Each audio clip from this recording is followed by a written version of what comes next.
start the recording and go through a little slideshow introduction, which hopefully will be helpful for the new folks in particular. We do want to warn you that, see, are you seeing my slideshow or not? Did I? Yes, we see it. Okay. I figured out whether I shared the wrong screen. This meeting will be recorded, and our policy is that stills and excerpts for the video may be used by the club in our PR and social media. So your image may be captured in here somewhere, and if you stick around, we assume you're okay with that. Welcome to Online Presenters Toastmasters. It's the club that not only meets online, but focuses on skills for better webinars and online events. We want to thank Ring Central for providing the technology that we're using right now to conduct this meeting. You may recognize it as being very similar to Zoom. It's a technology partnership between the companies, but it's integrated with a number of their other business communications products. We recommend that you use a headset or earbuds or something to prevent audio feedback, background noise on the line as best you can. Mute yourself when not speaking, and the mute, unmute, and video on and off buttons are in the lower left-hand corner of the screen so that you can hide yourself or silence yourself as needed. There's also a button in the upper right that you use to toggle back and forth between the gallery view where you see everybody and the active speaker view where you see the active speaker. If you are speaking, one of the tricky things in the online environment is actually keeping track of the time. So we time our formal speeches, and it can be easy to lose track of the video feed from the timer, so try and locate it in the little thumbnails. It's not a bad idea to also have your own timing device as a backup so you don't go hideously over time. You can ask for an audible cue, and if you do go hideously over time, then you may get an audible interruption just so that we can move on with our meeting. If you are visiting as a guest, we ask you before joining to attend at least 2 meetings as a guest so you see what you're getting into. You should understand this is an advanced club. It's not intended for absolute beginners, although we do have a mechanism for voting people in if you don't meet our normal minimum number of speeches given in a Toastmaster Club requirement. We can make an exception, particularly if you have other qualifications, like you're doing podcasts or webinars on some professional basis, and you're looking for a way of boning it up. Regardless of your reason, if you make a good case and the board votes you in, then you're in. With that, it is showtime. And I am going to turn our meeting over to our Toastmaster of the day, Norman. And Norman, I'll give you the host controls. And Norman, as our meeting host, will be able to silence everyone, which he can do from time to time, so he can mute everybody. But again, it is a good idea for you to just mute yourself and only unmute when you need to speak up. So with that, I'm going to be quiet. Thank you, David. Well, good evening, fellow Toastmasters and guests. I look forward to an excellent meeting this evening. We have 3 dynamic speakers, and we should have really a full agenda. Let's start, first of all, the theme for the day that Roger, our Vice President of Education, chose was the National Nut Day. I had some questions about that. What is he saying about me to tell me the National Nut Day is the theme when I'm the Toastmaster of the evening? I'll take that up with him later on. Let's start by just going through the roles that we have that will be supporting our meeting. And I will ask the people that are actually in those roles, if you could really tell us a little about what you would be doing. Let's start out first with the odd counter, Mr. Andy Byrne. The role of the odd counter is to carefully listen to everything that everybody says, identify bridge words, crutch words, start overs, and other abnormalities of speech patterns that we want to suppress. We normally do this in the physical clubs by a clicker or a ring or something like that. And on the online situation, we sometimes don't do that because I'm turned off and muted. But we will listen carefully and give a report at the end of the meeting. Okay, thank you, Andy. And now for our timer, David Barrett, would you please tell us your role and how you will be indicating the times? As timer, I will keep track of everyone that is speaking and their time. I'm going to use these cards, green, yellow, and red.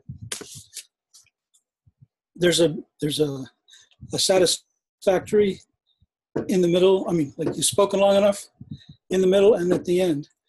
We have 2 5 to 7 minute speeches, 1 8 to 10 minute speech. So the 5 to 7s will be 5, 6, and 7. The 8 to 10, unless I'm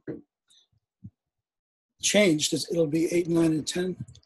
The table topics will be 1 to 2, and the evaluations will be 2 to 3. There's always a 30-minute grace period at the end.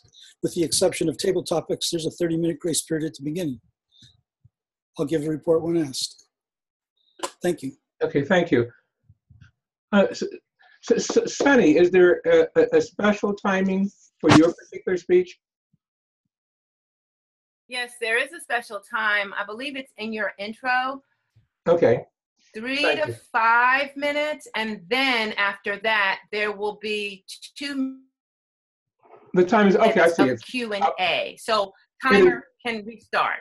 Okay, I'm sorry, I missed that. It's the time is 4 to 6 minutes, and then a 2 to 3 minute special answer period. Thank you very, very much, Sunny. Okay, the next role is that of grammarian. Jim Barber, would you please talk about what you'll be doing as grammarian? With pleasure, Mr. Toastmaster. As grammarian this evening, I'm going to be listening intently to what everybody says, not just our speakers, but everybody from this point on. And I'm going to be recording the extraordinarily good or excruciatingly bad uses of the English language and reporting on those at the end of the meeting. Has a word of the day been announced?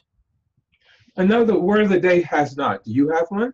I do indeed. Since the theme is National Nut Day, the word of the day is insanity. Insanity. I'll post it in the chat. Thank you very much, Jen. Okay. Our next role is that of watcher, and Teresa Palmer will be doing that. Would you like me to describe the role? You're a guest, or would you want to do it? I'm sorry, I didn't hear you. I know you're a guest. Would you like me to describe the role yes, for the yeah. watcher? Sure, definitely. Okay, fine. Well, the watcher actually looks and sees what's happening visually. Sometimes they'll know things like bad lighting or mannerisms that are distracting, the things that would take away from the visual presentation for an online presentation. It's a unique role to our club, or at least to online clubs, but it will help us do a better job of being aware of how we come across online. Okay, but Teresa, thank you for stepping up and volunteering to be our watcher for this evening. Okay, our next role would be vote counter. This will be Carol Prohinsky. Would you please tell us what you'll be doing, Carol? I get to count the votes. So send your votes to me. I look forward to counting with my fingers and maybe my toes. Thank you, Mr. Toastmaster. Thank you, Carol. Appreciate that. And then we have the chat monitor. Monica is our chat monitor. Monica, will you describe the role of chat monitor? As chat monitor, I will be monitoring all the chat that goes on in the dialog box for any visitors. If you go to the bottom of your screen, you should see the little chat bubble. You can click on that. It'll open up a window to allow you to participate in the chat. When we get ready to vote, you'll want to select Carol Prohinsky's name and send it only to her for the voting. Back to you, Mr. Toastmaster. Okay, thank you very much, Monica. And then we have the topic master. Our topic master this evening will be Scott Johnston. Will you tell us your role, Scott? I have the joy of being the topics master. So impromptu speaking, I will select some questions based on our theme, and then I will pick someone and they need to answer the question. So it's all about speaking on your feet, impromptu speaking. It's a great session of this meeting. Back to you, Mr. Toastmaster. Okay, thank you very much, Scott. And then our final role player for this evening will be that of the general evaluator. Elaine, would you please tell us what you'll be doing? Well, I have promoted myself from private in this Army to general, and I'll be using keen eyes to listen and watch everything. Now, I will give some general overarching comments about the evening, but I'll also be giving some specific comments, kudos, and suggestions to make our team effort here very, very good. Back to you, Mr. Toastmaster. Thank you, Elaine. So let's go into our prepared speeches portion. We'll start with a speech by Angela Smucker. It's Presentation Mastery Level 1, Mastering the Fundamentals, Researching and Presenting. The title of her speech will be Teaching English and Accent Reduction to English Language Learners. Developing from a business career to a teacher and tutor has been an interesting experience. Should I include accent reduction training in my menu of services? Let's listen to Toastmaster Angela Smucker.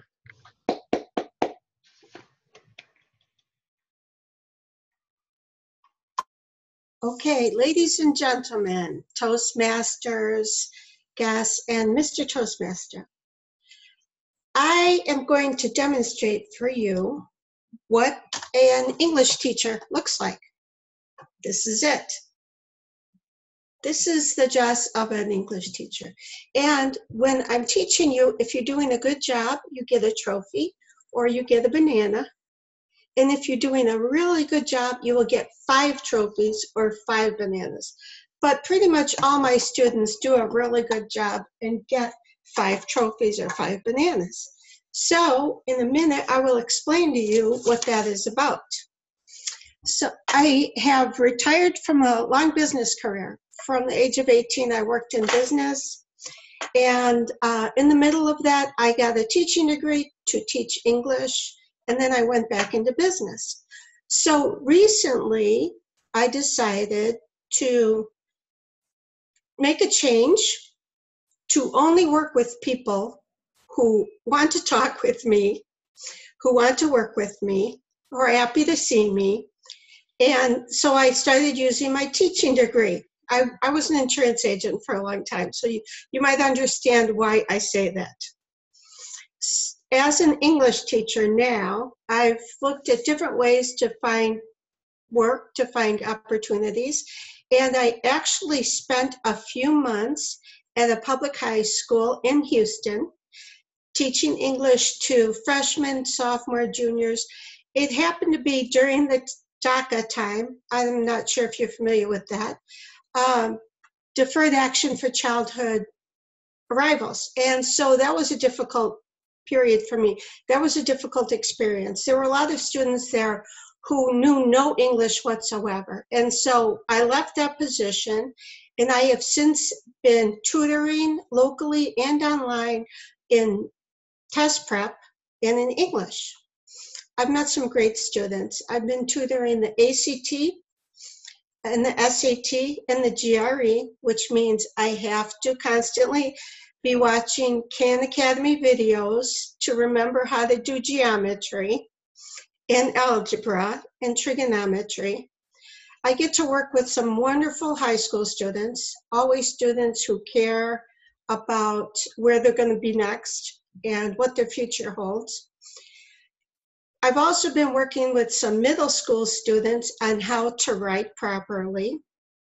I had an experience of working with 3 boys in 7th grade who met together with me to learn how to write properly. And this was a fun experience. And I was always trying to get these boys to write something serious. And they would always say to me, can it be a book report or can it be funny? I said, no, it has to be, one of these ideas. So that was a fun experience. It has developed, my work now has developed to teaching English almost exclusively online. And I enjoy it very much. I have a lot of lessons to cover. Right now, at this point, I have students from Brazil, Hungary, India, China, and Puerto Rico, which he is not accustomed to speaking English regularly. So I'm working with all these people online, and I enjoy it very much. However, I'm always thinking, what more can I do? Recently, a couple of my students have asked me about teaching them to sound more American, to sound more like me. And so I've done some research about what that means. Unfortunately, I've learned that there is no central authority, no universal authority on how to teach accent reduction or how to teach to sound American or to sound British. There is no universal authority. There is no universal system. There are only theories on how that works. And I feel as though my students talking, listening to me, speaking with me, if they're fortunate enough to be naturally instinctive and talented, they might be able to pick up a little bit of how I speak English. The rules for teaching English as an American to teach accent reduction, very complicated, very time consuming. And I work with my students 1 hour at a time, once or twice a week. I have many lessons in store for my students. I could easily work with them for an entire year. But the question is, should I teach myself how to teach accent reduction strategies, or should I indirectly point my students to a resource for them to work on independently or with another teacher? So in the evolution of my career teaching English, that's my question. Should I add this one more service? Should I add one more skill to my skill set so that my students will continue to work exclusively with me? It's a dilemma. So I wanted to share that with you today and ask you, a show of hands, who agrees that I should add accent reduction training to my repertoire? Show of hands. Let's see. 1, 2, 3, 4, 5, 6, 7, 8. That's a lot. Okay, hands down. Raise your hand if you agree that I should not add accent reduction strategies to my. Okay, not so many. So just to share with you again, teaching online, students in China, there are millions of students in China taking English lessons, and the teachers are American, and they are told to be as creative as possible to keep the students interested and to keep them, connected to the lessons online. That's what this is about. That's what the trophy is about. All about what an English teacher is supposed to wear. Mr. Toastmaster. Thank you, Angie. I really appreciate that. Our next speaker is Dr. Sunny Fridge. She'll be speaking from the Advanced Communication Public Relations Manual. Assignment number 5 is the crisis management speech. The goal is to speak about a crisis while maintaining a positive image of her organization. The time is 4 to 6 minutes with a 2 to 3 minute question and answer period. Today, Sunny will take on the role as a principal of a high school that is the site of a bullying incident and fight that has gone viral on social media. As spokesperson, Sunny Fridge, principal, will speak to the media on the details of the situation and what the school is doing to prevent future incidents. Toastmasters, you will serve as local news reporters who will ask her questions after a speech. Please help me welcome Toastmaster Principal Sunny Fridge.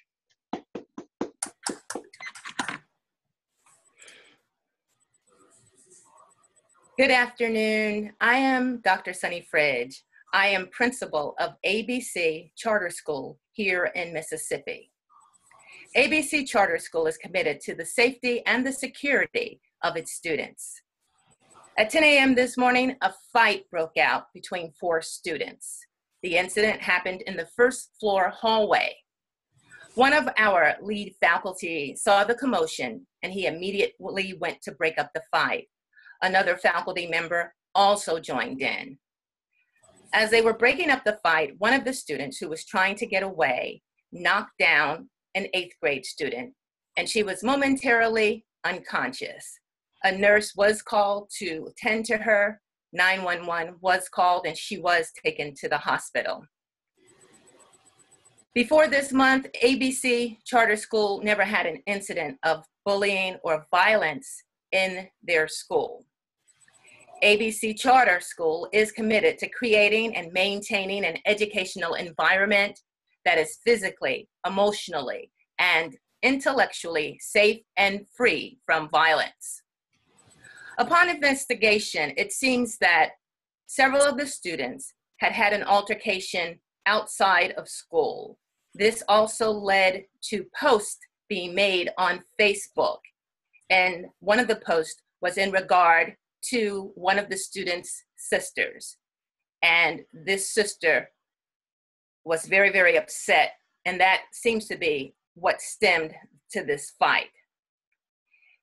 ABC Charter School prohibits bullying on electronic and social media. It also prohibits any form of bullying on school grounds, at a school-sponsored function, activity, or program, whether on or off school grounds. This is insanity, and we've got to stop the insanity, which is described as doing the same thing over and over again and expecting different results. Our school is going to take the lead on cutting down on bullying. In the next few weeks, you will hear more about it. We are going to hire John Maxwell School trainers with a program called Youth Max that will allow curriculum to be shared with faculty, students, and even parents. The John Maxwell team has this worldwide program which helps give students more self-esteem. It cuts down on bullying. I have a few statistics in a handout that I will be sharing with you, but I just wanted to point out that 1 in 7 grade students from K to 12 either are a bully or a victim of bullying. 1 out of every 10 students who drops out of school does so because of repeated bullying. We can't afford this. Our children are our future. Our children are also our present. So we will take the lead, bring these trainers into our school, and our goal is to make sure that our students know from an early age that they are valued, that we care about them, and that we want to help them be the change that they wish to see, as well as grow into the person that they have the potential to be. Again, we are doing an internal investigation, and we want the media to be helpful to us. So if you have any questions, I will take them in just a moment. And again, I just want to say that in case our parents out there or others are out there, I wanted to let you know specifically that bullying is defined as any written or verbal expression, physical act of gesture, or a pattern thereof. And it's intended to cause distress to an individual or make them feel uncomfortable. And whether that is in school, off public grounds, it cannot and will not be tolerated. This is a great school. Many of our students go on to college. We take great pride in this. I will now take questions from the media and or any parents that are in the office. Elaine Nieberding. Principal Fridge, the First Lady, Melania Trump, has anti-bullying as one of her primary initiatives to help stimulate positive relationships in our youth. And while it's unfortunate that this activity has occurred at the school, since Melania Trump's initiatives, has there been some discussion within PTA and other parts of the schools to be proactive rather than reactive? Thank you for that question, Ms. Nieberding. Yes, we have had discussions, but not to the level that we will have them now. As I said earlier, up until this time, we had not had an incident, thank God, of bullying in our schools. But that doesn't mean that it doesn't go on elsewhere. I applaud First Lady Trump for her initiative. We will look into that as well to see if even that could be some solution to the problem of bullying, so that we just don't have it in the schools, but we take this to the homes, to the churches, to the community, and we work hand in hand, because it does take a village to raise a child. Any other questions? Okay, we're having a question from Lois. Lois, would you go ahead? Thank you, Mr. Toastmaster. Principal Fridge, I am very upset about this incident that just happened. And seeing where our schools are going, bullying is just the first step to an escalation. We have seen guns in the schools. We have seen escalated violence. Are we going to be increasing the police presence, security presence? How are we going to deal with that? Because this really is step number one. As you said, this can be considered step number one. Step number one also means that we have to start before our students get to school and start them at a young age. The best that we can do now is the resources that we have to work with. We will be meeting with our local police force. We will be meeting with communities. And yes, we will be meeting with the PTA to see what efforts that can be taken, what's going right, what's going wrong, and what can be done to make this a better situation so that students can come to our school and be safe and secure from violence. Thank you for the question. Thank you, Principal Fridge. I'll be looking for it. Thank you. Okay, we have time for one more question. One more question. Angie, Miss Angie from the English department, media. Principal Fridge, have you found a relationship between a bully, the child that's being a bully, and their home life? And if you have, how can you adjust that? Well, we have to identify anything that looks like bullying. And if we find that a child is being bullied or is a bully, we will just take measures. And again, it starts at a young age. We have to make our students feel that they are wanted, that they are valued. And if we can do that, I think that it would really cut down on the feelings of self-esteem that are very low, that makes others want to bully someone else. So that's a very good question, and we will be looking into it. That's why we're going to have a team of experts come to ABC Charter School and work with us together on this problem so that we can stop the insanity and so that everyone can feel safe, not just our students, but our parents, our students, our faculty, and our staff. Thank you again for all who have joined us. More information will be coming as it is available. And I did just want to let you know that the young lady who went to the hospital is doing better. She is listed in satisfactory condition. The students have been suspended, and pending further investigation, we will decide whether they will be expelled. Thank you very much. Back to you, Mr. Toastmaster. Thank you, Dr. Principal Fridge. Okay, our next speaker is one of our newer members, Hev Sang from Philly, the city of brotherly love. He'll be doing Speaking to Inform, #1. His title is Why Great Leaders Do What They Do. Please join me in welcoming Hev Sang.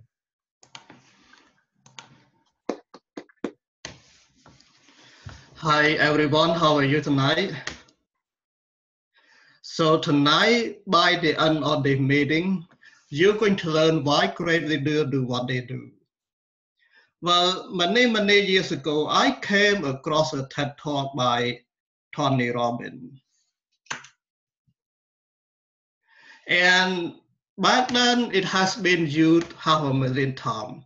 But today, when I want to check it, it has been used by 12 million times. That's a lot. And in his talk, he said that the reason why we do what we do because we want to move away from pain toward pleasure. Pain and pleasure. However, when I studied the lives of many great leaders, those who has a lot of followers, even long after they have been gone, their life tend to show the opposite direction. They tend to move away, they tend to move from pleasure to pain. Now let's think about this. Pain to pleasure, and for those great leaders, from pleasure to pain. Here are some case studies about Jesus. Now, raise your hand if you believe in God. Okay, some of you, one more question. Raise your hand if you believe in evil. Nobody, that's good. Well, if you study the life of Jesus, his life has a lot of pain. And as a matter of fact, he could quit everything and live rather than die at the age of 33 years old. His life moved from comfortable to a lot of pain and until he died. Now, let's study the life of Buddha. Jesus is a great leader. Buddha is also a great leader. When you study the life of Buddha, when he was young, his life was very, very comfortable. He lived in a palace, he has a beautiful wife and a young son. But all of a sudden, he dropped everything and went into the forest. So he moved from being comfortable to go through a lot of pain and suffering. Now, another case study is Mahatma Gandhi. Some of you already know that in order to get the freedom for his Indian people, he undertook many fasts. And one of them, like someone said that he undertook 17 fasts. One of them lasted 21 days. Now let's think about this. He didn't eat anything for 21 days. He went through a lot of pain. And the list go on, including Martin Luther King, Nelson Mandela, Mother Teresa, and to me, the Ninja Turtles. So these people, these great leaders, their life moved from pleasure to pain. And the question is, why is that? To me, the reason why they do what they do, because what they do make their life meaningful. That's mean life can be full of difficulty and sorrow, but at the same time, it makes your life meaningful, which bring about pleasure and happiness in a completely different way. Now, among those great leaders, if you study their life, you're going to see three common traits of those people about great leadership. One of them is great leadership is intentional. Now, let's think about the case of Jesus. Nobody forced Jesus to die. He willing to die by himself. He could quit everything and live a long life rather than die at the age of 33 years old. Now, what's about Buddha? Buddha, nobody told him to drop everything and went to the forest. He did it himself. He is willing to do it himself. The second trait of great leadership is great leadership involves a lot of sacrifices. Jesus was willing to die. his sacrifice is his life. Buddha, wealth, family, and himself. He sacrificed it. Now, the last trait of great leadership is it involves the mass, impact the mass in a very positive ways. So those are the three traits of great leadership when you study these people. Zig Ziglar once said, if you are somebody to anybody, that means you are somebody. So to me, put it similarly, if you are alive, that means you are a leader. But however, you may not be a good leader or a great leader, but you are a leader. So therefore, if you want to make your life meaningful, if you want to move from being a leader to a good leader and ultimately a great one, here is my challenge for each of you. What you do? Toastmasters.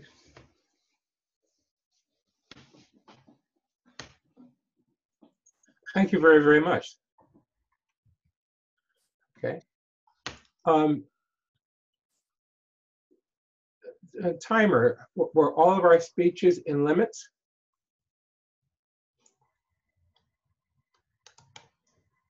Yes, they were. Okay, good. Okay, given that, would you please vote for the best speaker of the evening using the chat window, sending your vote to Carol anonymously. Now we will go to the impromptu speaking part of our meeting. It will be led by Scott Johnston, our topics master. Scott? Thank you very much, Mr. Toastmaster. Well, with impromptu speaking and speaking on her feet, why wouldn't you go nuts over something like that?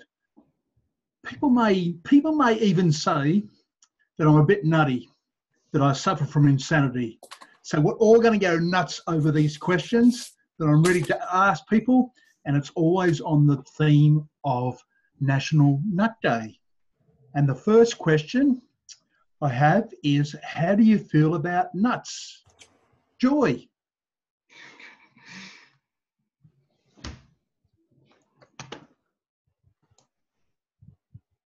Joy, you'll need to unmute yourself. Yeah. And by the way, you get 1 to 2 minutes to speak. Yeah. I love nuts. I eat them every evening while I watch television. I like them too much, in fact, because they contain a lot of calories, a lot of fat.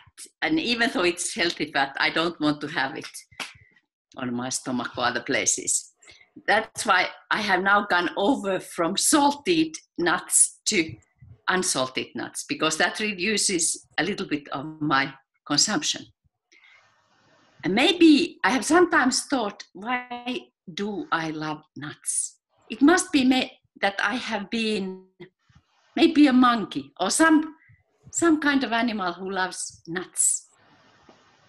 One thing I hope this does not result in all this nuts eating is that I become nuts.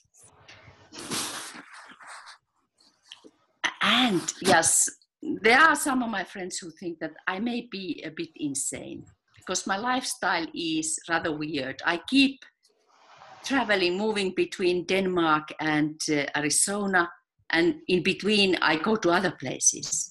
So the next place I'm traveling to, that's French Polynesia, and then after that, New Zealand. But it's not insane, I think, because I'm retired, I'm healthy, and I was sitting in an office for too long. So now I really have time to explore the world. And I think that that will make me less insane on the long run. Mr. Topics Master. Thank you, Joy. What an insane answer. I have some, there was a survey done on nuts. So I'll quickly just read that before we move on to the next question. 47.9% love nuts, 39.8% I like them, 8.3% I don't like them, and 4% I hate them. So there's a broad range of what people think about nuts. Okay, our next question, question 2.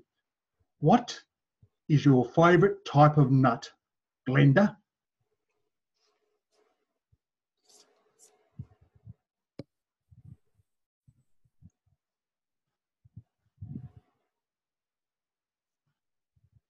I'm volunteering. Yep, Glenda. Okay, my favorite nut is the pistachio. I learned from Dr. Oz some years ago. I love Dr. Oz. That there's a good nut, a good fat, and bad fat. And pistachios have good fat. And I lost a lot of weight eating a lot of pistachios some time ago. And now I really love the taste of pistachios. Just, you know, eat. Can you hear me? Okay. Eating plain pistachios, I love them. And sometimes when I want to not spend a lot, I eat peanuts. They're okay too, but not as good as those pistachios. I love those pistachios. And pistachios with ice cream, I thought that was a little, that they're green. The green, you know, I don't really understand it, but the pistachios by itself, that's a good, if you've never really enjoyed a nut, you would enjoy a pistachio. Thank you, Mr. Table Topics Master. Thank you very much, Glenda. If I relate back to the survey again, top of the line is walnut, and cashew, hazelnut, and peanut.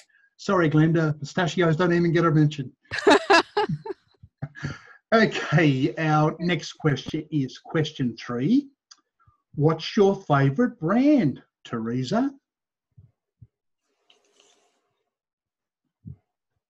Well, I think that's pretty easy. My favorite brand of nuts is Planters, because Planters was one of the originals, and Planters does a great job.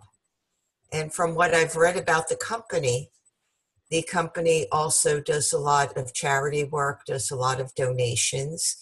So they're nuts about nuts, and they're nuts about helping the world out, which I think is wonderful.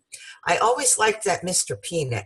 In fact, when I was younger, I'm going back a ways. Planters peanuts have been around a long time, but I remember Mr. Peanut, and I remember getting a little doll, a little Mr. Peanut plastic doll.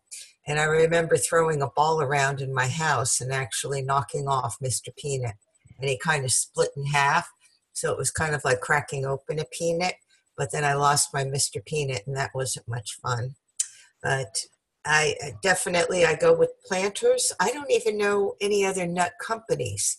You may think I'm a snob, but I usually like to go with name brands, because even though I'm always told that if you get a supermarket brand or a more generic brand, that they're really the same thing, but there's just a slight difference. And it's kind of, I work in the medical field, and it's kind of the same thing with medications.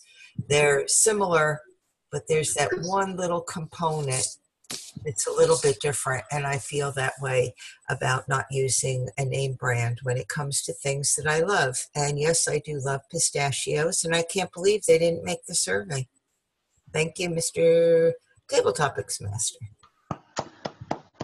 Thank you very much, Teresa. Your opinion on brands, most people agree with, because the top one is Planters, second Nature came in second, and Imperial Nuts came in third. So most people like Planters. Hopefully we've got enough time for one more question, and that is, how will you celebrate National Nut Day, Deborah Carr?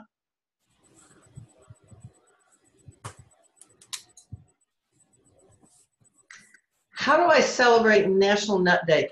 Probably by watching all of the squirrels running around my yard bearing acorns in it, and the average squirrel, they only find 15% of all those acorns. And I love nuts. I love all kinds of nuts. However, acorns and squirrels, I'm kind of up to here with. But this year is much easier with nuts than last year. That I do know. Evidently, we're going to have a lighter winter because there's less acorns falling, and there's less acorns. There's still, sadly, there's still the same amount of squirrels though, those little guys. So today I didn't even know that it was nut day.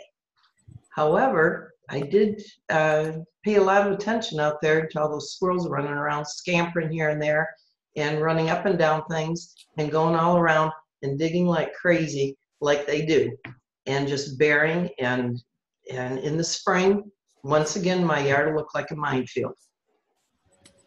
Mr. Toastmaster, or table topics master. Thank you very much, Deborah. Mr. Timer, do all the participants fall into our category of speaking for the allotted time?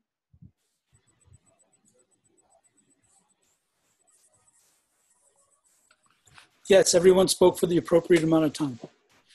Thank you very much, Mr. Timer. In that case, can you privately send Carol a message and vote on who you choose to be the first table topic speaker?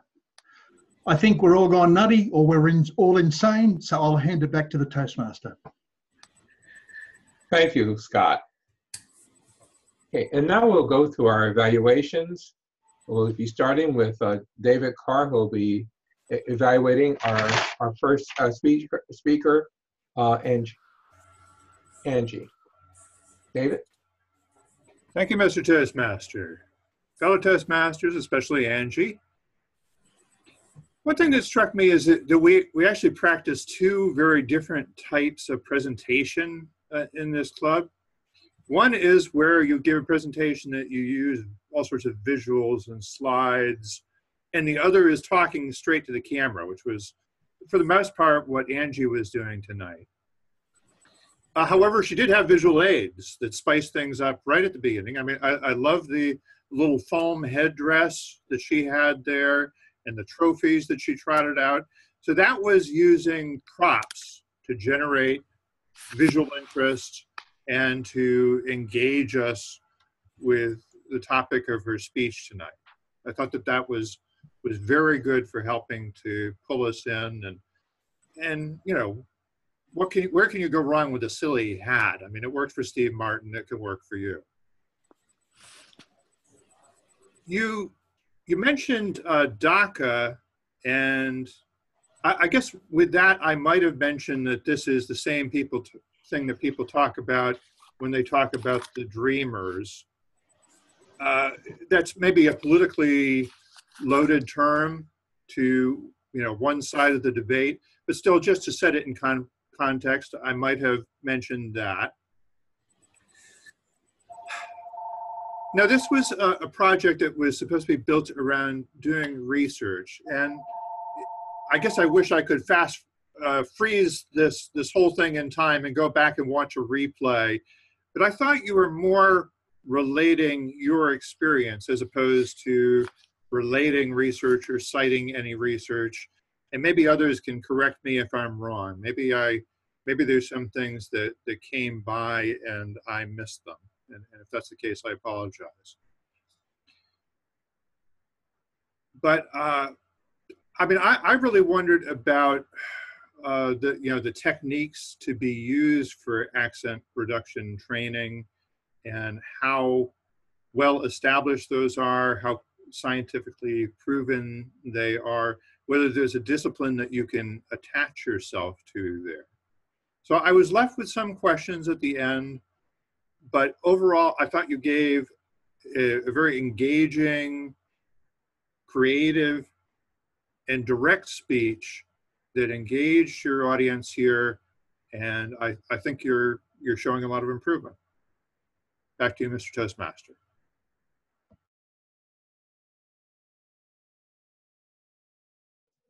Thank you very much, David.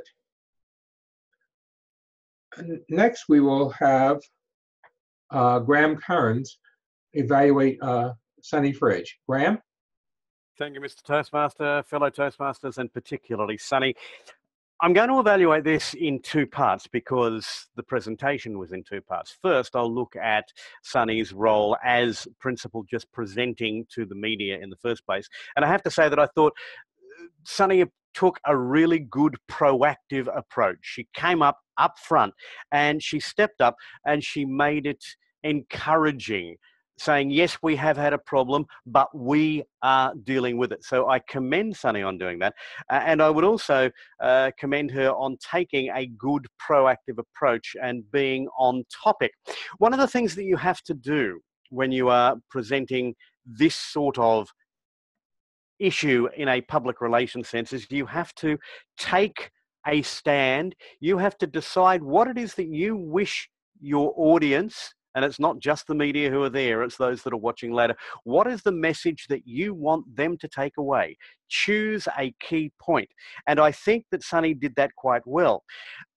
She diluted this a little by suggesting that there had been no bullying at ABC School before now.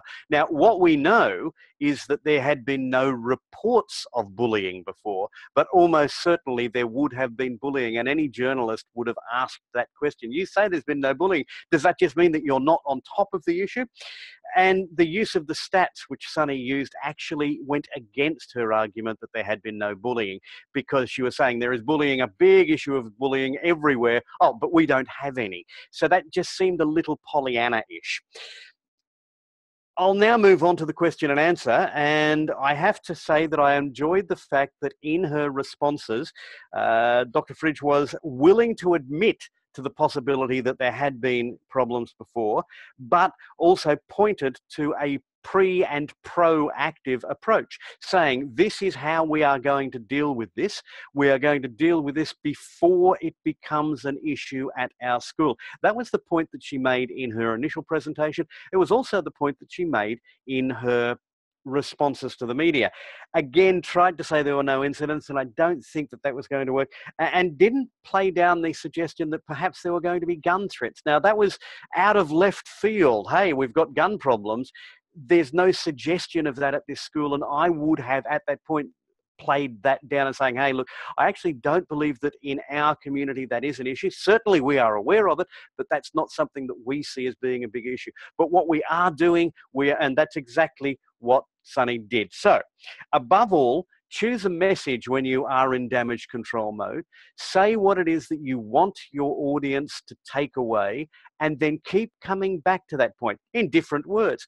And the fact that Sunny wrapped up her presentation both at the end of her speech and at the end of her question and answer session meant that she achieved the function really well. So congratulations.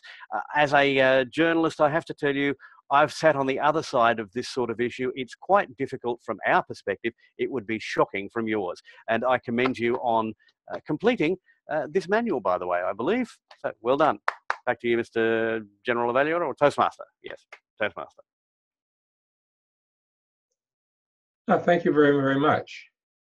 And we will have our final evaluator, Lois, will be evaluating Chef. Thank you, Mr. Toastmaster. My fellow Toastmasters, welcome guests, and most especially Hev. Hev indicated to me that he would like this to be a hard evaluation, watching his accent and his speech. Well, Hev, good job. I didn't have any problem with your accent, and I thought your speech could have been a little bit faster, but overall, the speed was fine. I enjoyed it. Why great leaders do what they do. And you started automatically with Tony Robbins, which kind of hooked us in, and then you asked us questions. So immediately people were raising their hand, and we knew we better pay attention because you're going to engage us one way or another. I thought your slides were very well done. I am one of those that do not like a lot of words on the slides, and I felt that a picture says 1,000 words, and your pictures were well done, and we understood where you were coming from, and you had good stories behind them. So not only did you show slides, but you had nice stories. You taught us 3 traits of a great leader. Make sure that they're intentional, they're sacrifice, and they impact the masses in a positive way. I liked it. Here are some things that you might want to think about for taking this to a next level. We need some emotion in there and some connection. Are you a great leader? Do you aspire to be a great leader? If you're asking these questions, perhaps you might want to think about, how is this impacting you? There was, in the middle of a couple of your slides, and I thought it was my screen, so I kept moving my mouse, it said related images. I don't know if you saw that, but I'm like, what is that? Move that mouse, get it off of there. Beware when you do screenshots that you want to make sure you don't have any extra words that you're not expecting. I would also be very careful when you say things, does anyone believe in evolution? No one raised their hand and you said, that's good. Well, you probably don't want to comment on it. You can ask the question, but you don't know how many people really took the time to raise their hand, and maybe they were just about to, but you already said that's good, so they very kindly lowered it. If you are somebody to anybody, you are somebody. Zig Ziglar, make sure on your screen you say Zig Ziglar. You did say it. I did hear it, but it would be nice if you actually showed it on the screen. And here is my final overall comment. I liked the speech. I thought you did a great job. I would have liked the ending to be just a tad stronger. You came up with the challenge, what would you do to be a great leader? And I do like that ending. But I would have liked your ending to be more tied in with why great leaders do what they do. They start with pleasure. They go to pain, and then they go back to pleasure. Why do great leaders do what they do? Because it makes life meaningful. And that's how I would end it, with a lot of emotion. And then at the very end, slow those words down. If you're worrying about your speed, start playing with the speed. Go fast and go slow. Thank you. I loved your speech, Mr. Toastmaster. Thank you. Thank you very, very much. Mr. Timer, were all the evaluations in time? Using the 30-minute leeway at the end, everyone qualified. Okay. I think you meant 30 seconds, but we understand. What did I say? 30 minutes? Oh, sorry. That's all right. 30 seconds. Okay. Would you please send your votes to Carol? And now let's call for the reports for the rows. We'll start out with, first of all, the grammarian. Yes, indeed, Mr. Toastmaster. Several people, a number of people used the word of the day, insane or insanity. I heard Scott, Joy, Glinda, Sunny used it several times. This was great. In their presentations, Angie used the words exclusively and dilemma, both great words. Sunny used altercation and a number of other ones. You used two great examples of alliteration. You used pain and pleasure, and then you used a visual alliteration, which you don't see all that often in your slide. 3 traits of great leadership: intentional, in something, sacrifice, I can't read my writing, and impart the masses, all 3 starting with I. Oh, and by the way, on that one, although mass is the correct word, when you're referring to people, it's generally plural. It should be masses, not mass singular. And let's see. Sunny gave a great definition of the word insanity. And while we're on that, Sunny also gave a great definition of bullying, making someone intentionally uncomfortable. And it occurred to me, isn't that what the counter does? Speaking of which, I'll return it back to our Toastmaster. Thank you, Bully, for the evening. And now we'll have Teresa. Would you please give us the Watchers report? Certainly. Thank you so much, Mr. Toastmaster. It was very interesting, and I had a lot of fun being the watcher. And I thought it was a very, very, very interesting role. First off, I would say the introduction to the club, where you go over the policy and all that, I thought was very well done. I've seen other clubs where they do a visual presentation, but this was very polished, and I really appreciated that. It really was nice to look at. Overall, everyone had good video presence. There was one person, Laura, that may have been having problem with a video or may have been on a phone. She was the only one I saw that was blank. Otherwise, everyone had a good video presence. Norman, you have a little stuff going on around your head, which happens to me when I use a green screen, and I don't quite know why it happens. And I'm hoping maybe somebody has an answer to that. There was a little bit distraction. I would just have people watch when the speakers are speaking. When somebody's speaking, I know sometimes it's easy to get distracted, and if you're using different screen backgrounds and whatnot, I would just try to avoid that when somebody's speaking, because technically then you're not really listening to the speaker. You're kind of doing your own thing and kind of more focused in on what you're doing rather than listening to the speaker. So that would be the only comment I would make about that. Hev did have nice slides. What I kind of wondered was, were the slides always necessary? I think some of it could have been done without the slides, and perhaps, again, I don't know if it's me, when the slides come on, when I do side by side, I don't really see the speaker that well. So I think that's one thing that happens when anybody's using online a slide presentation, that it has to be done. And I'm not sure how to do that also. I'm hoping somebody has an answer to this. How you do it where you get the most out of the slide and still be able to see the speaker. When you're in front of a live audience, it's fairly simple to do, but I think it's complicated online. And I do have to say that Graham wins the prize for the best green screen scenery behind him. So I really thought that that was lovely. So overall, thank you for having me tonight, and thank you for having me be your watcher. No, thank you very, very much. Thank you for stepping up, Teresa. And now the odd counter.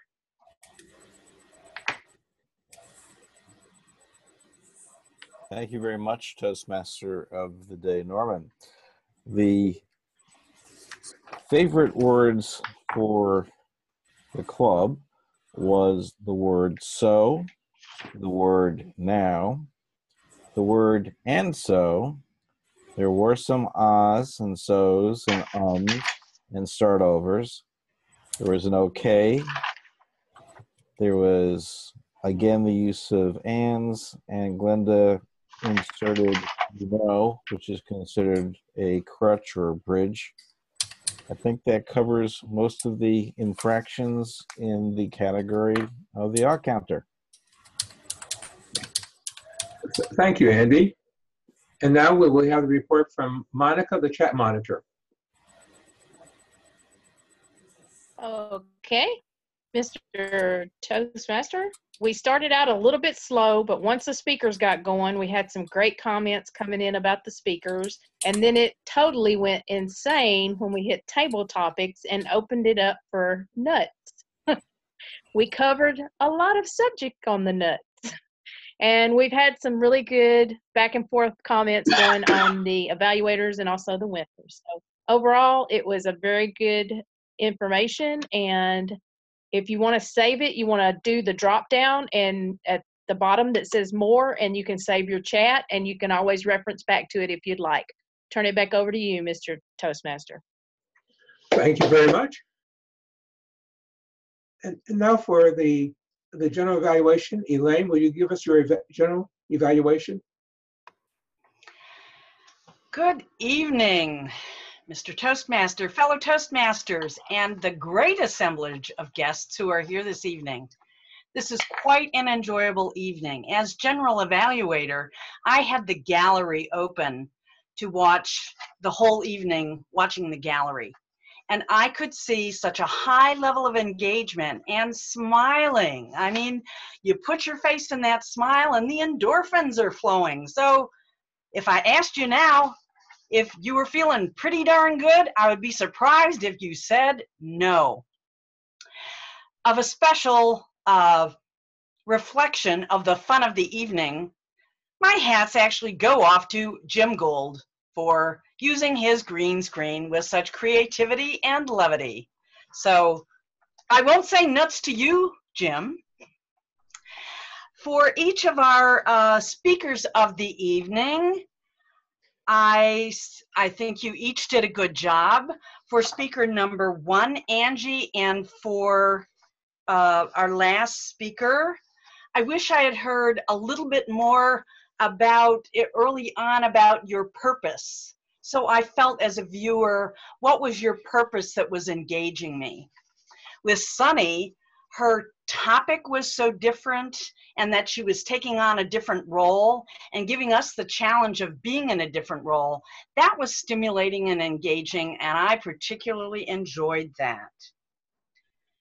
I would like to say that it was wonderful that all of the speeches and table topic presenters and evaluators stayed within time, so the timer's report each time was really brief and helped us to keep moving things along well.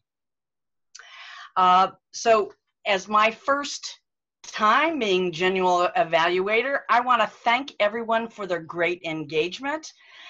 I want to thank the guests who participated, who volunteered to stay.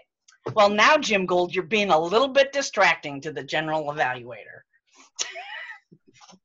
But I want to thank all the guests for stepping on up and taking on roles and participating in table topics.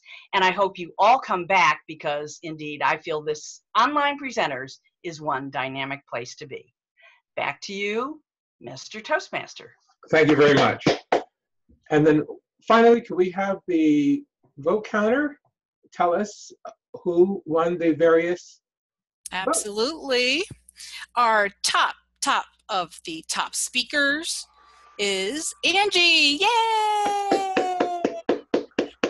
Our top of the top table topics is Teresa. Yay! And our top of the insane evaluations is Lois. Woohoo! Top of the top two. Have a great night. I have to take off, but thank you for a great meeting. Cheers. Okay, well, thank you. And past president, would you like to close this out? All right, well, see, we are a few minutes past the hour, but if folks can stick around for just a moment, why don't we have Lois actually go around and get some feedback from our guests. Thank you, David. I think I'll take you up on that. We do have a number of guests who are still on the call right now. Joy, what did you think about the meeting? Can't hear you. Unmute.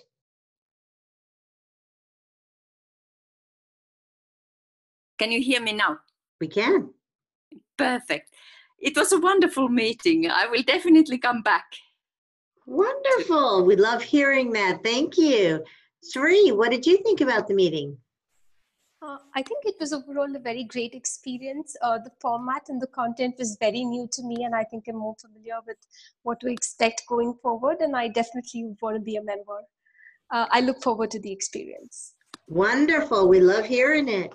Tasha, what did you think? I thought it was very engaging. The chat was going crazy. I kept popping up. There were varied, what would I say? The questions and how it was answered, and you could see from the skill point of the speakers. It was really good. It made me miss public speaking. Oh, wonderful. Well, will you come back and visit? I sure will. Thank you. Teresa, what did you think? I thoroughly enjoyed the meeting. I had a lot of fun, and I thank you for allowing me to participate and take on a role and participate in the table topics, because I think too that's how you get to get more of an essence of the club and a little bit about the culture.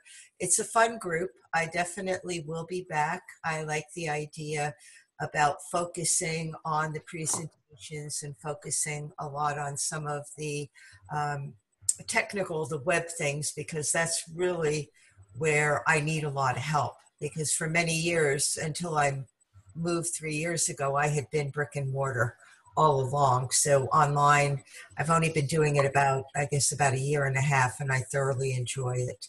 So I do plan to come back, and hopefully I'll be back next week. Wonderful. We look forward to seeing you. And Laura, actually, I think Laura disappeared right at the last second. Did I miss any guests? Well, I will be in touch with all of our guests tomorrow at some point, and I'm glad you could enjoy. Is there anything else that needs to be brought up? Let me bring up one small piece of business before we close. It turns out that we have meetings that fall on December 24th and what is it? December 24th and December 31st. That is correct. So Christmas Eve and New Year's Eve. And actually, I guess for Graham, that would actually be Christmas Day. So the Australians will be dealing with a hangover. The rest of us will be gearing up for one. So I think we should cancel those couple of dates, even though we hate to miss a couple of weeks. But I don't think we would have much of a crowd then. Well, Jim Dent wanted to find out if anybody was planning on attending a meeting if we had it that week, either of those weeks. Anybody going to be here? Okay, David, that's it. It's official. Okay. We canceled them. All right, very good. Have a great week, everybody, and hope to see our guests back. See you Just next before week. everybody leaves, there were some questions about green screening or blue screening in the case of one member. Save the chat. Save the chat because the link to the video on how to use blue screen or green screen is in there and it's well worth. Oh, and can I make one last observation just before everybody goes? And We should explain how to save the chat. You go to the chat box. There's a little button that says more, and one of the options is save the chat. So it'll just save. Thank you, David. Yes. Sorry. I had my screen set to virtual second screen because I've been doing some practice using PowerPoint and Presenter. So I didn't see either David's slides or Hev's slides. And I'd like to commend both David and Hev on presenting really well. I mean, I missed the slides, and I'm sorry about that. But both the presentations carried the message without needing the slides. So I congratulate both of you on being able to carry what was needed to be said, even without the visual support material. So that's a lesson to us all. What was somebody put it the other day? You should write your speech for the deaf and write your speech for the blind. And if anybody can see, well and good. All right, guys. Have a good night, everybody. Good night. Bye-bye. Good night. Good night, everybody.